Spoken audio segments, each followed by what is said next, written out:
2016 में ओंग बैक, 2018 में कमांडो और रैम्बो, एंड नाउ 2020 में वंडर वुमन। सीरियसली बेंचो किसी को तो छोड़ दो। नहीं मतलब इनकी कॉपी करने की लिस्ट इतनी लंबी है कि इन्होंने सीन से लेकर सॉन्ग तक सब कॉपी किया है और इन सब के बाद फिर कहते हैं Reinvent yourself or experiment to try different things.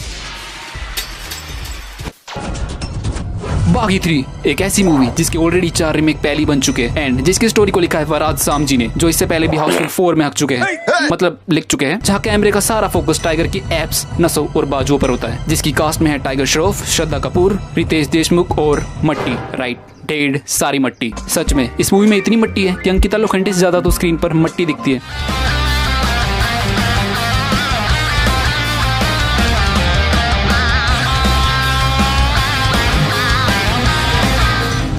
साला अच्छे एक्टर्स की कदर ही नहीं बॉलीवुड में।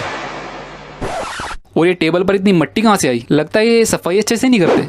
तो कहानी की शुरुआत होती है CGI फेस वाले जैकी श्रॉफ के साथ, बट विदाउट एक्सप्रेशंस, जहाँ उनके बेटे हैं विक्रम और रोनी, जो बचपन में ही चूतिया डायलॉग मारना सीख लेते हैं।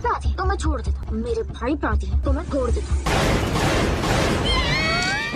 पर यहाँ होता है एक इंसिडेंट जिसमें जैकी श्रॉफ दोनों भाइयों को छोड़कर चले जाते हैं, लेकिन जाने से पहले वो रोनी को बोलते हैं ये चूतिया है, इसको तेरी बहुत जरूरत है। और इसी गम को भुलाने के लिए दोनों भाई जुड़वा देखते हैं। लेकिन विक्रम को पता नहीं कौन सी बीमारी है कि वो जुड़वा देखकर रोता है। पता नहीं ये मूवी देखकर रो रहा है फिर भाई की एक्टिंग। मुझे तो बहुत ऐसा लग रहा था। लेकिन अब दोनों भाई बड़े हो गए हैं, जहाँ रोनी का काम है अपनी घर की छत पर चढ़कर अंग प्रदर्शन करना। वही विक्रम जो बचपन की तरह अब भी गांडू है, वो हर बात पर अगर विक्रम की गर्लफ्रेंड उससे ब्रेकअप कर ले, अगर वॉशरूम में विक्रम का टॉयलेट पेपर खत्म हो जाए क्योंकि उसे अपनी गांड।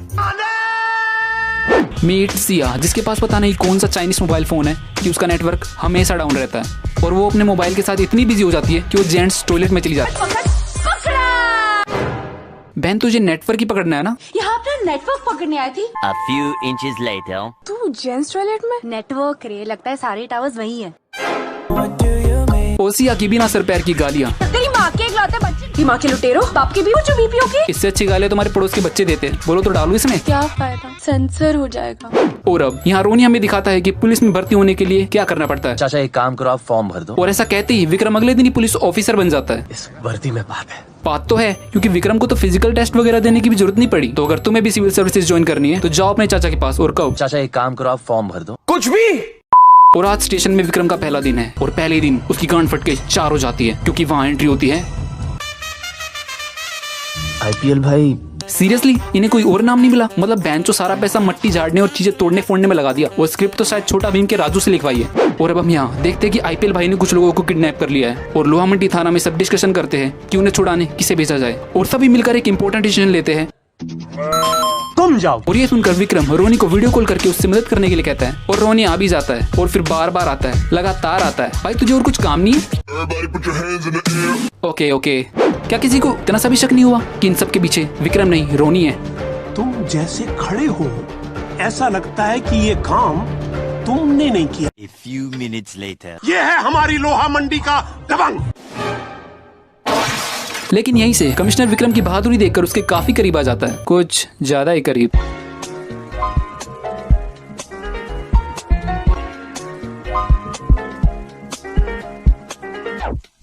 You deserve my खानदानी तलवार। और अब विक्रम की लाइफ में सब कुछ है सिवाय एक चीज के। और फिर अपने भाई की लाचारी देखकर रोनी उससे पूछ ही लेता है। बात तय है, तू शादी करेगा। तुम बस हमारे लिए लड़की देखा। यार अब सबका मैं ही करूँ। नहीं, शादी और हनीमून हम देख लेंगे। और अब कहानी में एंट्री होती है स्टोरी के मेन विलन अप्पू जलाल की, जो कि है जैश लश्कर ऑर्गेनाइजेशन का हेड। और मूवी की तरह ये नाम भी कॉपीड है, जहाँ लश्कर तोयबा और जैश मोहम्मद का कंबाइन करके जैश लश्कर। और अब विक्रम के कारनामे देकर उसे सीरिया भेजा जाता है। पेड हॉलिडे वेकेशन मजे है। और अब आता है बिछड़ने का वक्त। यही रुचि विक्रम को बताती है कि वो प्रेग्नेंट है। सीरियसली कितना टाइम हुआ इनकी शादी को? रियली इस मूवी का असली हीरो तो विक्रम है। और अब विक्रम दोनों की चम्मच चाट के आगरा एयरपोर्ट से सीरिया के लिए निकल पड़ता है। वेट, आगरा एयरपोर्ट ये कब बना? साले किसको चूतिया बना रहे हो? आगरा में तो कोई एयरपोर्ट है ही नहीं। चलो छोड़ो, बॉलीवुड है। वैसे भी कभी खुशी कभी गम वाली बकचोदी से तो बेटर ही है। और अब विक्रम सीरिया पहुंच जाता है, जहाँ फ्री का क्रेडिट चोदने के चक्कर में वो अपनी माँ बहन करवा लेता है।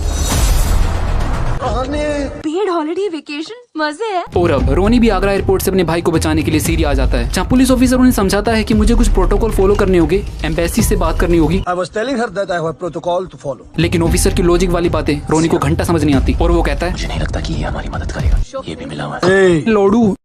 और अब रोनी को पता चल गया है कि उसके भाई को किडनैप अबू जलाल के भाई जैदी ने किया है। और अगर तुम्हें देखना है कि उड़ता हुआ तीर गांड में कैसे लेते हैं तो जैदी हमें अभी एक्सप्लेन करेगा। Your brother is right there. At the place. Yeah. He's right there. और अब कैसे रोनी सुपर सियान बन जाता है।